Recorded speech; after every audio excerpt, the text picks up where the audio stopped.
اللهم صل وسلم وبارك على سيدنا محمد وعلى آله وأصحابه أجمعين. ايه رأيكم في غدانا النهاردة؟ طاجن ملوخية محترم وخضاره رائع، وشوية بامية لوز اللوز، وشوية رز بشعرية واللحمة. كل دوت. احنا الفيديو بتاعنا مش بتاع البامية ولا الملوخية، احنا الفيديو بتاعنا للحمة يا جماعة، وطريقة اللحمة طريقة الصعيدي، حاجة كده قمر، حاجة بسم الله ما شاء الله. تعالوا نشوف عملنا ايه. معايا هنا كيلو لحمة سلقته، وفي الحله اللي قدامها ديت نزلت ببصلتين حلوين كده اهوت مع معلقه سمنه عليها. طيب وبعدين يا زوزو هتفضلي تشوحي البصل يا قلبي زوزو شمال ويمين كده اهو، لحد انا مش عايزاها تصفر، تدبل معاكي البصلايه. اول بقى ما تدبل معاكي البصلايه وتحسي ان لونها اتغير كده، خلاص هتعملي ايه يا زوزو؟ بصي يا قلب زوزو، انا بس بلف البصل شمال ويمين. سمعيني الصلاة على الرسول في الكومنتات، وكومنت حلو منك من اللي بيشجعني، علشان طريقة اللحمة دي هتعتمديها بعد كده لو عملتيها. طيب انا عمالة اقلب شمال ويمين وبشوح البصلاية. بعد ما دبلت البصلاية انزلي بكبشة شوربة وقلبي. خليكي معايا الفيديو للاخر وانت هتشوفي احلى طريقه لحمه طعمها حلو جدا، كان خطير جنب اي خضار بتعمليه يا جماعه. برضو هنا ايه، البصلايه شربت كبشه الشوربه، انزل بكبشه تاني حبه صغيره كده في حبه صغيره. كل ما تشرب البصلايه وهي بتستوي كده، انزل بايه، بكبشه صغيره. كل ما تشربها انزل بكبشه صغيره. ليه يا زوزو؟ هتتفرجي يا زوزو للاخر، خليكي معايا للاخر. والبصلايه بقى ايه، بصوا بتلم في قلب بعضها كده بعد ما بتشرب كبشه الشوربه. طيب بعد كده هوت يا قلبي زوزو هتعملي ايه؟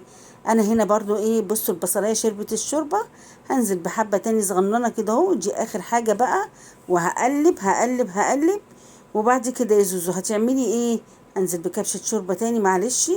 وبعد كده عشان لقيتها هتبتدي تحمر من الجناب، انا مش عايزاها كده. هنزل بقى بايه، بتلات اربع طماطمات اضربيهم في قلب الكبه او الخلاط، وانزلي بيهم على البصله بتاعتك الجميله ديت. واما تتسبك يا ست البنات، يلا انزلي بشويه بهارات حلوين كده اهو. ربع معلقه فلفل اسود، ربع معلقه 7 بهارات، حبه كمون، وتقلبي وتحطي حبه ماجي وحبه ملح وتسيبيها تتسبك.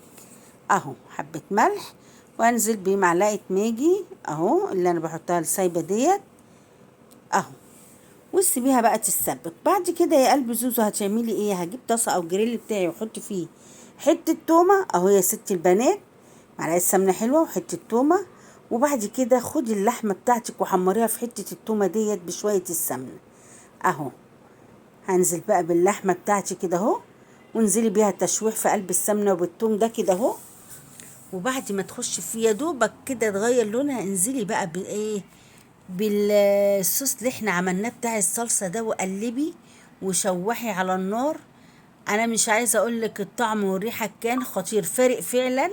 ولا تسلقي لحمة بقى ولا تحمريها، اعمليها بالصوص دي الطريقة الصعيدي يا جماعة. بجد طعمها تحفة، مفيش بيت من بيوت الصعيد بيجي عندهم فرح الا لما يعملوا اللحمة بالطريقة دي اهو. وبعد كده هوت هنيجي بقى نتش شوية الملوخية الحلوين. انا عندي هنا هوت حتة تومة حلوة كده اهو. وهروح طبعا كنت خارطة الملوخية وحطها في الطاجن، انا مش قادرة اقول لكم جمال الملوخية في الطاجن. حبة كزبرة فيها، واول ما الملوخية، بصوا جمال الملوخية وخضرها يا جماعة. اول ما تغلي الملوخية هروح نازلة بطشة التومة عليها كده اهو. وكمان تاخدي معلقتين ملوخية في قلب الطاسة اللي انتي عملتي فيها التومة، ورديهم تاني على الملوخية. بصوا الجمال يا جماعة، الملوخية دي كانت فظيعة والله العظيم، ولا أحلى مطعم يعمل الملوخية دي. كفاية لونها يفتح النفس، وكان طعمها خطير وحكاية. وده كان غدانا يا جماعة، طاجن الملوخية. وكنت عاملة البامية، طاجن بامية، وانا عملته معاكم قبل كده، بس هو الفيديو الرئيسي بتاعنا النهاردة للحمة الجميلة ديت اللي على الطريقة الصعيدي، مع شوية الرز بالشعرية. وكان فضل وعدل من عند ربنا، اللهم ديمها نعمة علينا واحفظها من الزوال يا رب. جربي طريقتي ومش هتندمي، هتدعي دعوة حلوة من قلبك، ولكم بالمثل إن شاء الله. واترككم في رعاية الله وأمانه.